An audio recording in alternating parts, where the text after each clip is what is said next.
ఓడిపోతారని కాదు. మరి స్వర్ణాంధ్ర విజన్ అంటూ 2047 కొత్త డాక్యుమెంట్ తీసుకొచ్చారు. ఈ డాక్యుమెంట్ లో ఉన్న అంశాలు ఏమిటంటే పేదరికం లేని సమాజం, ఆ తర్వాత అందరికీ సమానంగా అవకాశాలు అంటే విద్య, ఉద్యోగ అవకాశాలు, ఇక ఉద్యోగ ఉపాధి కల్పన, రైతు అభ్యున్నతికి, మహిళా ఆర్థికాభివృద్ధి లక్ష్యంగా స్వర్ణాంధ్రప్రదేశ్ విజన్ రూపకల్పన. మరి విజన్ అయితే అద్భుతంగా ఉందండి. కానీ దీన్ని క్షేత్రస్థాయిలో మరి ఇంప్లిమెంటేషన్ అంటే అమలు చేయటం ఎంతవరకు జరుగుతుంది అనేది చూడాలి.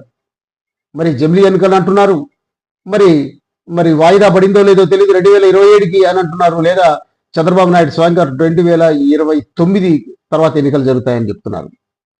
మరి ఈ ఉన్న 4.5 ఏళ్ల వ్యవధిలో చంద్రబాబు నాయుడు వీటన్నిటిని ఇంప్లిమెంట్ చేస్తారా?